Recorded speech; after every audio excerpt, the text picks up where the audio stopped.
Olá, eu converso agora com o presidente do Sebrae, Guilherme Afife Domingos, que tem um bom motivo para comemorar. Nesta segunda-feira começaram a valer as novas regras para refinanciamento das dívidas tributárias das micro e pequenas empresas. Então, Guilherme, bom dia. Bom dia, Denise. Bom, foi regulamentado, o senhor que negociou muito com o governo, inclusive a derrubada do veto que impedia que as pequenas e microempresas tivessem acesso a esse benefício que foi concedido com enormes vantagens, primeiro para as grandes empresas. Eu queria saber o que isso representa de fato para esse universo de pequenas empresas. Veja, Denise, foram 600 mil empresas notificadas no ano passado que, se não quitassem seus débitos tributários, elas seriam banidas, tiradas do Simples.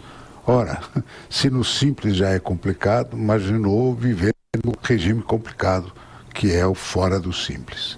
Então, essas empresas, nesse mesmo período, foi aprovado o refis das grandes empresas, com reduções muito grandes do juro, da multa, e as pequenas foram deixadas de lado.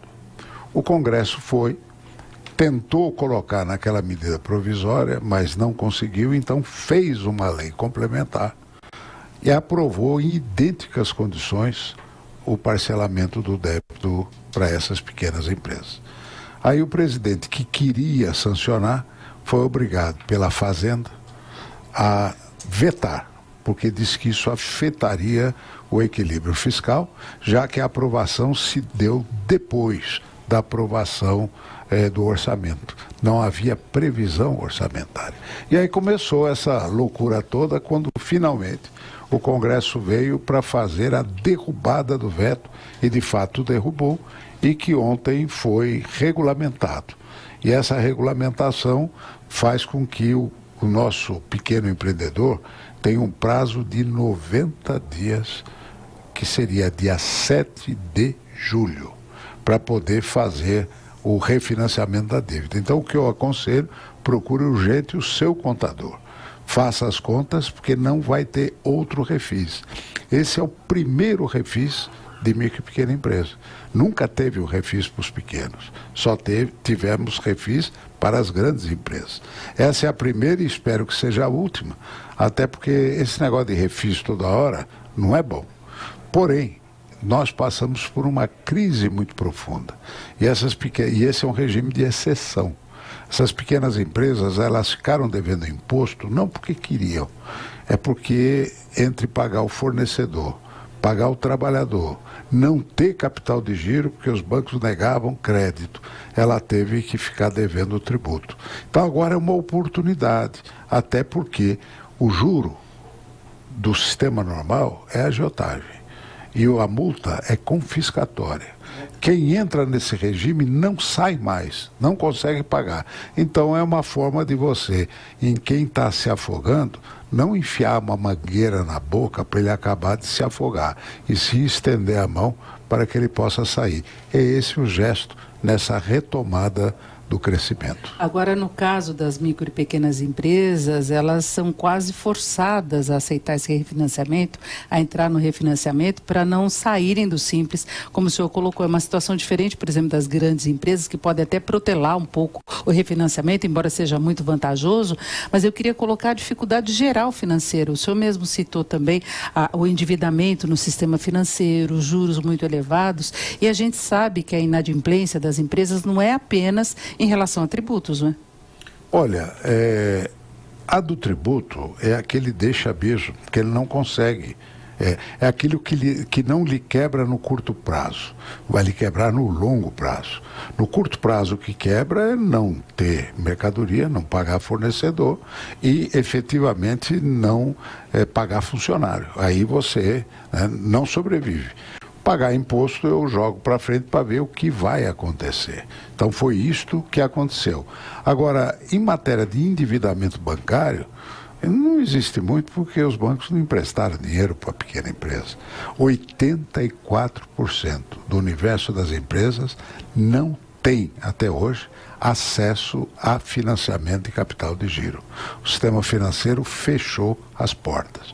E por conta desta tal inadimplência, eles colocam o spread lá em cima, que vira a taxa de agiotagem, que é o que está acontecendo hoje. Eu falava sobre isso porque nós temos várias estatísticas que mostram, inclusive, que enquanto a inadimplência no geral tem caído, puxado principalmente pelo consumidor mesmo, pessoa física, do lado das empresas ainda tem aumentado pontualmente. Então é uma dificuldade, a gente percebe, inclusive, até andando pelas ruas, que ainda tem muitas empresas fechando. Então é uma realidade, não é? A gente está no processo de retomada da atividade econômica, mas os micro e pequenos empresários ainda vivem os reflexos da crise. Engraçado, Denise. Quando a gente vai mais profundamente, embora haja um otimismo, ainda não se percebeu efetivamente uma melhoria das condições pelo número de desempregados existentes, que isso acaba influenciando no próprio ambiente familiar.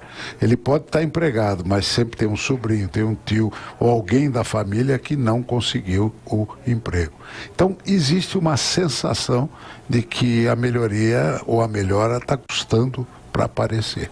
E os empresários reclamam muito exatamente disso, quando a gente apresenta as estatísticas de retomada da atividade, a previsão de um crescimento bem maior da economia do que no ano passado, tem esse problema pessoal, que seria quase uma crise pessoal, dependendo das condições que as empresas tiveram que enfrentar nos vários ramos de atividade. Quando a gente fala em pequena e média empresa, não é um único setor, são vários setores, né? E olha, tem um fato. Infelizmente, aqui no Brasil, nós temos uma visão de economia muito voltada ao setor financeiro. Economia desse setor financeiro. Então fala, a Bolsa reagiu assim, a Bolsa reagiu assado. Isso não tem nada a ver com a economia real do dia a dia. Essa economia real do dia a dia, que é enfrentado por milhões de micro e pequenos empresários, essa é que dá efetivamente o termômetro, mas não chega lá em cima. Pode ver que toda a autoridade econômica está mais ligada ao tal do mercado representado pela Bolsa de Valores do que do Brasil real, que labuta e carrega o Brasil nas costas. Agora, nós sabemos que, apesar de todas as dificuldades, tem sido crescente a abertura de pequenas e microempresas, e também tem a questão do microempreendedor individual, que registrou um avanço fortíssimo no ano passado, até no embalo da crise e na perda do emprego, né? Sim, Denise. Veja que nós estivemos lá na Feira do Empreendedor e você viu o desejo das pessoas de ter um sonho, que é ser patrão de si mesmo. Esse sonho está na cabeça das pessoas e de uma grande maioria, que é a busca de uma certa independência, até porque ele tem certeza que o emprego tradicional ele está aos poucos desaparecendo. Aquela ideia do emprego com registro em carteira e etc., hoje está sendo substituído por novas formas de trabalho e de contratação, como a própria terceirização está agora induzindo a esse novo modelo. Então tem muita mudança no mercado e as pessoas estão atentas sobre estas novas oportunidades que estão surgindo. Agora, os desafios não se colocam apenas para quem está endividado, dívidas tributárias. Tem toda uma relação aí do custo Brasil que desde antes da recessão econômica já dificulta muito ser um empreendedor aqui no Brasil. Nós temos um massacre burocrático. E esse massacre burocrático gerado pela estrutura da administração como um todo, até porque cada um tem um bunker de informação que é só dele. Não existe dentro do Estado uma cultura de compartilhamento de informações para ter uma relação mais amigável com o cidadão contribuinte ou com o cidadão usuário de serviços públicos. Então nós jogamos sobre ele um massacre de informações, de dados, de exigência. Por exemplo, nós temos 20 documentos de identificação. Enquanto em Portugal você tem 3 documentos de identificação do cidadão, nós trabalhamos com 20. Né?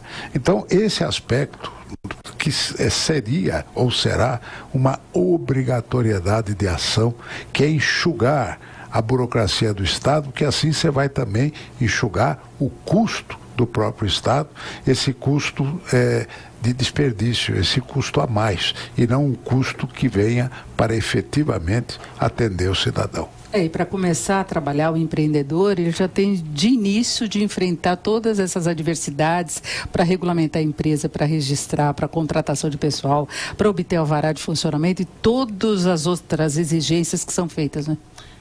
Tivemos avanços nesse ponto, que é exatamente a implantação da Rede Sim, que o próprio SEBRAE está comprometido com isso, que é o sistema de licenciamento integrado para as atividades de baixo risco.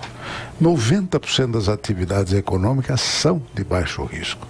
Então eu posso trabalhar confiando na palavra das pessoas na hora que eu vou classificar o risco. Se é baixo risco, já autoriza na hora. Um dia vai fazer a fiscalização, né?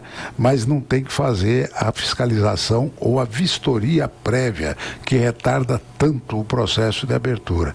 Isso nós já estamos caminhando. Aqui a própria Prefeitura de São Paulo começou, não sei se está dando sequência, porque agora teve essa mudança. A gente espera que não interrompa o processo de abertura de empresa no prazo que estavam dando de 5 dias, mas em 2 dias é possível se abrir. Em Brasília, que está implantado o sistema, em 2 dias se abre.